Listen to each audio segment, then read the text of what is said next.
ওগো আল্লাহ, ওগো মালিক, তুমি ছাড়া তো আমাদের আর কেউ নাই, তুমি ছাড়া তো আমার আর কেউ নাই। আল্লাহ গো, তুমি যদি মাফ না করো কে আমাকে মাফ করবে? তুমি যদি মাফ না করো কে আমাকে মাফ করবে? তুমি যদি আমাকে মাফ করো তাহলে তোমার কোনো দিকে কমবে না, তুমি যদি আমাকে মাফ না করো তোমার কোনো দিকে বাড়বে না।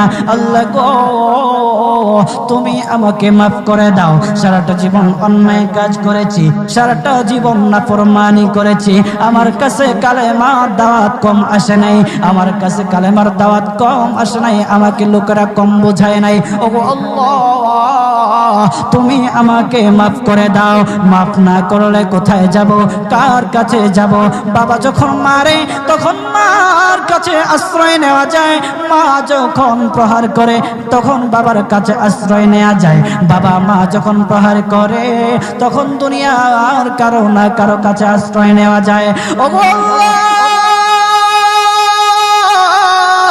ওগো মালিক, তুমি যদি আমাকে মারো, তুমি যদি আমাকে আযাব দাও, ওগো আল্লাহ, কার কাছে যাব, কার কাছে গিয়া মাফ চাইবো? ওগো আল্লাহ, মেহেরবানি করে মাফ করে দাও।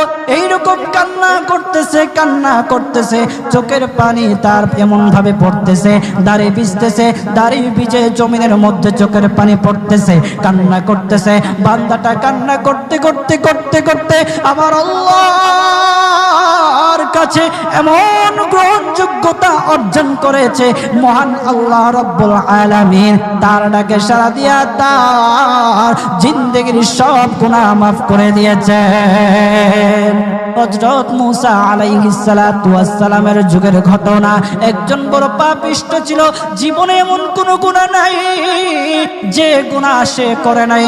তার গুনার প্রতি অতিষ্ঠ হইয়া, মানুষ তার গুনার প্রতি অতিষ্ঠ হইয়া গ্রামের লোকেরা তাকে হাত পা বেঁধে জঙ্গলের মধ্যে ফেলে দিয়ে আসে। জঙ্গলের মধ্যে থাকতে থাকে, কিছুদিন থাকার পর মালাকুল মউত যখন তার সামনে এসে উপস্থিত, এর আগ মুহূর্তে সে বান্দা আল্লাহর কাছে ডেকে ডেকে বলতেছে, ওগো মালিক, তুমি ছাড়া তো আমাদের আর কেউ নাই, তুমি ছাড়া তো আমার আর কেউ নাই। আল্লাহ গো, তুমি যদি মাফ না করো কে আমাকে মাফ করবে? তুমি যদি মাফ না করো কে আমাকে মাফ করবে? তুমি যদি আমাকে মাফ করো তাহলে তোমার কোনো দিকে কমবে না, তুমি যদি আমাকে মাফ না করো তোমার কোনো দিকে বাড়বে না। আল্লাহ গো, তুমি আমাকে মাফ করে দাও। সারাটা জীবন অন্যায় কাজ করেছি, সারাটা জীবন নাফরমানি করেছি, আমার কাছে কালেমার দাওয়াত কম আসে নাই, আমার কাছে কালেমার দাওয়াত কম আসে নাই, আমাকে লোকেরা কম বোঝায় নাই। ওগো আল্লাহ, তুমি আমাকে মাফ করে দাও। মাফ না করলে কোথায় যাব, কার কাছে যাব? বাবা যখন মারে তখন মার কাছে আশ্রয় নেওয়া যায়, মা যখন প্রহার করে তখন বাবার কাছে আশ্রয় নেওয়া যায়, বাবা মা যখন প্রহার করে তখন দুনিয়ার কারো না কারো কাছে আশ্রয় নেওয়া যায়। ওগো আল্লাহ, ওগো মালিক, তুমি যদি আমাকে মারো, তুমি যদি আমাকে আযাব দাও, ওগো আল্লাহ, কার কাছে যাব, কার কাছে গিয়া মাফ চাইবো? ওগো আল্লাহ, মেহেরবানি করে মাফ করে দাও। এইরকম কান্না করতেছে, কান্না করতেছে, চোখের পানি তার এমন ভাবে পড়তেছে, দাড়ি ভিজতেছে, দাড়ি ভিজে জমিনের মধ্যে চোখের পানি পড়তেছে, কান্না করতেছে। বান্দাটা কান্না করতে করতে করতে করতে আমার আল্লাহর কাছে এমন গ্রহণযোগ্যতা অর্জন করেছে, মহান আল্লাহ রাব্বুল আলামিন তার ডাকে সাড়া দিয়া তার জিন্দেগির সব গুনাহ মাফ করে দিয়েছেন। ওই বান্দাটা তাওবা করতে করতে করতে করতে হঠাৎ ইন্তেকাল করে। ইন্তেকাল হওয়ার পরে হযরত মূসা আলাইহিস সালাতু ওয়াস সালামকে মহান আল্লাহ বলে দিতেছে পয়গম্বর মূসা, ও দুস্থ, দেখো অমুক জঙ্গলে আমার একটা পাগলা আশেক, আমার পাগলা একটা আশেক মারা গেছে, ওই আশেকটার জানাজা তুমি পড়াও, দাফন কাফনের ব্যবস্থা করো।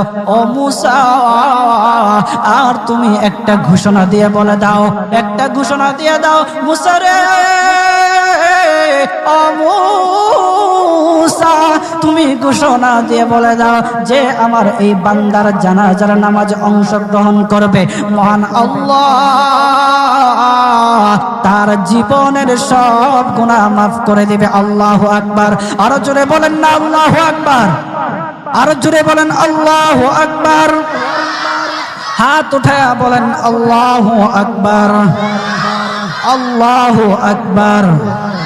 মুসলমান বাবাজি, গভীর মনোযোগ। হযরতে মূসা আলাইহিস সালাতু ওয়াস সালাম একটা পাহাড়ের উপরে উঠলেন। পাহাড়ের উপরে ওঠার পর তখন ডেকে ডেকে বলতেছে, ও উম্মতেরা রে, আমার উম্মতেরা শোনো, আল্লাহ রাব্বুল আলামিন একটা সুসংবাদ দিয়ে দিয়েছে।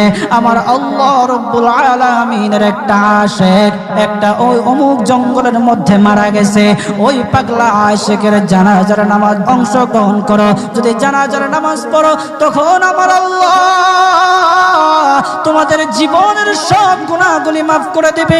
কেউ যদি নিজের গুনাহ ক্ষমা করাইতে চাও, কেউ যদি নিজের গুনাহগুলি ক্ষমা করাইতে চাও, তাহলে মহান আল্লাহ রাব্বুল আলামিনের ওই পাগলা আশিকের জানাজায় অংশগ্রহণ করো। তখন লোকেরা দলে দলে জানাজায় অংশগ্রহণ করার জন্য দলে দলে গেল, জানাজার নামাজ আদায় করলো। আদায় করার পর পয়গম্বর মূসা আলাইহিস সালাতু ওয়াস সালামকে বলতেছে, ওগো আল্লাহর পয়গম্বর, ও পয়গম্বর, যার জানাজায় অংশগ্রহণ করার কারণে মহান আল্লাহ তার জীবনের সব গুনাহ মাফ করে দেবে, এমন মহা ব্যক্তি তো, এই মহান ব্যক্তিটাকে তো একটা নজরে দেখা দরকার, অবশ্যই দেখা দরকার, আমাদেরকে সেই ব্যক্তিটাকে দেখান। তখন মূসা আলাইহিস সালাতু ওয়াস সালাম বলতেছে, ঠিক আছে, তোমাদেরকে দেখানো হবে। তখন যখন দেখাতে গেলেন, দেখানোর সাথে সাথে লোকেরা বলল, পয়গম্বর, আপনি কি বলেন, এই লোকটাকে তো আমরা ভালো করে চিনি, ওই লোকটা বড় পাপিষ্ঠ ছিল, বড় অন্যায়কারী ছিল, বড় জুলুমকারী ছিল। ওগো পয়গম্বর, সমাজে এমন কোন গুনাহ নাই যে সে করে নাই, সমাজে সব গুনাহ করেছে, সমস্ত গুনার সাথে সে জড়িত ছিল, সে জড়িত ছিল। তার গুনার কারণে, তার গুনার কারণে আমরা অতিষ্ঠ হইয়া তার হাত পা বেঁধে আমরা তাকে জঙ্গলের মধ্যে ফেলে দিয়ে আসি। এই পাপিষ্ঠ বান্দা আল্লাহ তাআলার বড় আশিক হতে পারে কিভাবে? আল্লাহ তাআলার পেয়ারা হতে পারে কিভাবে? পয়গম্বর মূসা আলাইহিস সালাতু ওয়াস সালাম আল্লাহর কাছে ডেকে ডেকে বললেন, আল্লাহ, লোকেরা কি বলতেছে আর তুমি কি বলো? ওগো আল্লাহ, এর সমাধান কি? এর সমাধান কি? সমাধানটা তো তুমি দিয়ে দাও। আল্লাহ রাব্বুল আলামিন পয়গম্বর মূসা আলাইহিস সালাতু ওয়াস সালামকে সমাধান দিয়েছে।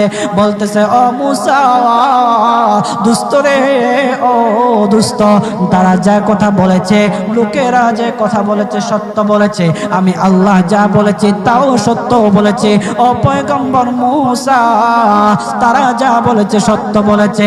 ওই বান্দা বড় পাপিষ্ঠ ছিল, ওই বান্দা বড় অন্যায়কারী ছিল, কিন্তু শেষ বয়সে আইসা তার হাত পা যখন বেঁধে, তার হাত পা বেঁধে যখন লোকেরা জঙ্গলের মধ্যে ফেলে দিয়ে আসলো, তখন সে আমার কাছে এমন ভাবে কান্নাকাটি করা শুরু করে দিয়েছে, এমন ভাবে তওবা করা শুরু করে দিয়েছে। আমি আল্লাহ তাআলার এত দয়া, আমি আল্লাহ তার ডাকে সাড়া না দিয়ে পারলাম না, তার ডাকে সাড়া দিয়ে দিলাম। ও মূসা, সে তাওবা করার সময় যদি সবার জন্য সে তাওবা করত, যতজন লোকরা বেঁচে আছে, যতজন উম্মতেরা আছে, যতজন লোকেরা আছে, সমস্ত লোকদের জন্য যদি সে আমার কাছে তাওবা করত, আমি আল্লাহ তার তাওবা মুহূর্তের মধ্যে কবুল করে সমস্ত বান্দাদেরকে মাফ করে দিতাম। সুবহানাল্লাহ জুড়ে বলেন, লিল্লাহি তাকবীর, নারে তাকবীর। কত দয়ার আল্লাহ! একটা বান্দা সারা জীবন গুনাহ করেছে, অন্যায় কাজ করেছে, শেষ বয়সে আইসা শুধু আল্লাহকে ডাকছে, আল্লাহর কাছে মাফ চাইছে।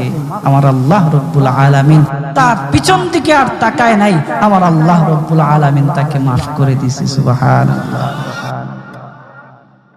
এখন যদি আপনারা মনে করেন এখন তো ইয়ং আছি, কয়দিন পরে তাওবা টাওবা করে ভালো হয়ে যাবেন,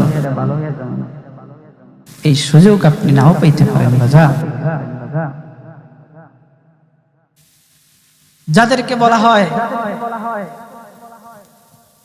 যে কিছু লোক আছে আমাদের সমাজে, যদি ওদেরকে বলা হয় যে ভাই দাড়িটা একটু রাখেন না, নামাজটা একটু পড়েন না, একটু বয়স হোক, পোলা মাইয়া বড় হোক, দাড়ি রাইখা দিন, আছে না এরকম?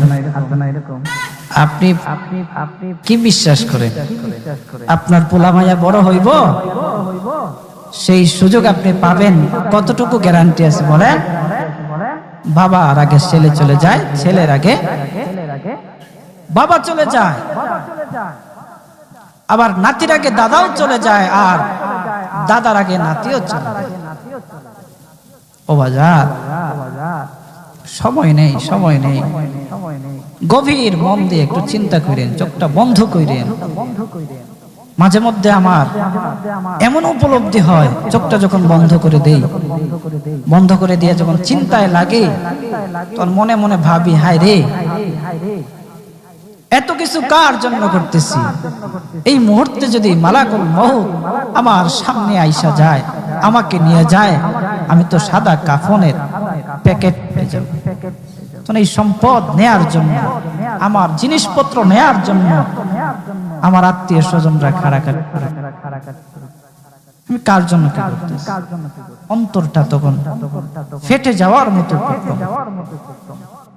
আমরা কি করতেছি? কার জন্য করতেছি? আজকে মরে গেলে আপনার সন্তান কালকে আপনাকে স্মরণ করবে কিনা সন্দেহ আছে। কিছু কিছু ঘটনা এমনও ঘটে যে বাবা মারা গেছে, সেই সন্তানেরা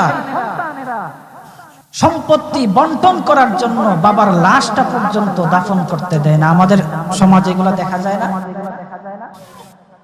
আপনি কার জন্য কি করতেছেন? কার জন্য করতেছেন?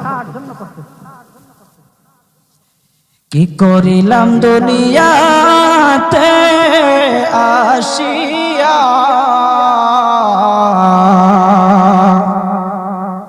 দেখো রে মন চিন্তা করে বসিয়া, বসে বসে চিন্তা করে কি করলাম দুনিয়া, কি করলাম। ও বাজান, এই জন্য আল্লাহ রাব্বুল আলামিনের কাছে মাফ চান, তাওবা করেন। আল্লাহ রাব্বুল আলামিন আপনার ডাকে সাড়া দিবে, আপনার তাওবা আল্লাহ রাব্বুল আলামিন কবুল করবে। বান্দা যত গুনাহ করুক না কেন, সব সময় আল্লাহ তাআলার রহমত তার পাশে আছে। এই জন্য বাজান, আমরা যারা আছি, আমরা আল্লাহর কাছে তাওবা করব তো ইনশাআল্লাহ। কথা বলেন না ইনশাআল্লাহ? বলেন, কিপটামি করেন কি লেগে? জোরে বলেন ইনশাআল্লাহ। নবীজি আল্লাহ তাআলা সুসংবাদ জানায়া দিয়েছে, যারা নিজের প্রতি জুলুম করবে, যারা নফসের প্রতি অত্যাচার অন্যায় করবে, তারা আল্লাহর রহমত থেকে নৈরাশ হইয়া না। আল্লাহর নবী গো, আপনি তাদেরকে জানায়া দেন, তারা নফসের প্রতি জুলুম করেছে, অন্যায় কাজ করেছে। ও গো আল্লাহর রাসূল, তাদেরকে আপনি জানায়া দেন, মহান আল্লাহ তারা যত বড় অন্যায় কাজ করুক না কেন, যত বড় নাফরমানি কাজ করুক না কেন, মহান আল্লাহ রব্বুল আলামিনের কাছে বান্দা চাইতে দেরি মহান আল্লাহ তাদের ডাকে সাড়া দিতে দেরি না। মুসলমান বাবাজি গভীর মনোযোগ, ও মানিকগঞ্জের মুসলমান ভাইরা, উক্ত আয়াত আল্লাহ রব্বুল আলামিন আমরা যারা পাপিষ্ঠ আছি, আমরা যারা নফসের গোলামি করতে করতে, অন্যায় কাজ করতে করতে যারা নফসের প্রতি জুলুম করেছি, অন্যায় কাজ করেছি, আমাদের মতো যারা গুনাহগার আছে, আল্লাহ আমাদেরকে সান্ত্বনা দেওয়ার জন্য উক্ত আয়াত খানা নাজিল করেছেন। আল্লাহর নবী মুহাম্মদুর রাসূলুল্লাহ সাল্লাল্লাহু আলাইহি ওয়াসাল্লামের কাছে দুইজন ব্যক্তি আসলো, আয়েশা বলতেছে, হাবিব, আমি শুধু সারা জীবন শুধু মদ খেয়েছি, আমি অন্যায় কাজ করেছি, মদ খেয়েছি, সারা জীবন আমি মদের মধ্যবন্ত ছিলাম, ওগো নবীজি আমাকে কি আল্লাহ রাব্বুল আলামিন মাফ করবে? আমাকে কি আল্লাহ রাব্বুল আলামিন মাফ করে দেবে? আরেকজন ব্যক্তি বলতেছে, হাবিব, ওগো সরদার, ওগো আল্লাহর রাসূল, আমি সারাটা জীবন জিনার কাজে কাটাইলাম, নাফরমানি করলাম, অন্যায় কাজ করলাম, হাবিব আল্লাহ রব্বুল আলামিন কি আমাকে মাফ করবে? আল্লাহর রাসূল সাল্লাল্লাহু আলাইহি ওয়াসাল্লাম চোখ বন্ধ করে চিন্তায় পড়ে গেলেন, চোখ বন্ধ করে দিলেন। আল্লাহর নবী মুহাম্মদুর রাসূলুল্লাহ সাল্লাল্লাহু আলাইহি ওয়াসাল্লামের কাছে জিবরাইল আলাইহিস সালাতু ওয়াস সালাম আসলো। আয়েশা বলতেছে, ইয়া রাসূলুল্লাহ, নবী গো, নবীজি, আল্লাহ রব্বুল আলামিনের পক্ষ থেকে আপনি সালাম গ্রহণ করুন। ওগো নবীজি, আপনার কাছে যে দুইজন ব্যক্তি এসেছে, আয়েশা বলতেছে, আল্লাহ কি তাদের দুইজনকে মাফ করবে? ওগো নবীজি শুনে নেন, কুল ইয়া ইবাদিয়াল্লাযীনা আসরাফু আলা আনফুসিহিম লা তাকনাতু মির রাহমাতিল্লাহ ইন্নাল্লাহা ইয়াগফিরুয যুনুবা জামিআ ইন্নাহু হুয়াল গফুরুর রাহিম। ওগো নবীজি, আল্লাহ তাআলা সুসংবাদ জানায়া দিছে, যারা নিজের প্রতি জুলুম করবে, যারা নফসের প্রতি অত্যাচার অন্যায় করবে, তারা আল্লাহর রহমত থেকে নৈরাশ হইয়া না। আল্লাহর নবী গো, আপনি তাদেরকে জানায়া দেন, তারা নফসের প্রতি জুলুম করেছে, অন্যায় কাজ করেছে, ওগো আল্লাহর রাসূল তাদেরকে আপনি জানায়া দেন, মহান আল্লাহ তারা যত বড় অন্যায় কাজ করুক না কেন, যত বড় নাফরমানি কাজ করুক না কেন, মহান আল্লাহ রব্বুল আলামিনের কাছে বান্দা চাইতে দেরি মহান আল্লাহ তাদের ডাকে সাড়া দিতে দেরি না। আল্লাহ তুমি দয়ার সাগর, আল্লাহ তুমি দয়ার সাগর, রহমানুর রহিম, তোমার দয়ায় পূর্ণ আমার সারা নিশিদিন। বলেন, তোমার দয়ায় পূর্ণ আমার সারা নিশিদিন। তুমি মিঠাও সকল চাওয়া দুদিন আগে পরে, তোমার কাছেই সকল পাওয়া সবই তোমার তরে। আল্লাহু আকবার, আরো জোরে বলেন আল্লাহু আকবার। তুমি মিটাও সকল চাওয়া দুদিন আগে পরে, তোমার কাছেই সকল পাওয়া সবই তো তোমার তরে, তোমার পথে চললে সবাই, তোমার পথে চললে সবাই আসবে যে সুদিন। তোমার দয়ায় পূর্ণ আমার সারা নিশিদিন, বলেন তোমার দয়ায় পূর্ণ আমার সারা নিশিদিন। আল্লাহ তুমি দয়ার সাগর, আল্লাহ তুমি দয়ার সাগর, রহমানুর রহিম। তোমার দয়ায় পূর্ণ আমার সারা নিশিদিন, তোমার দয়ায় পূর্ণ আমার সারা নিশিদিন। বলেন মারহাবা।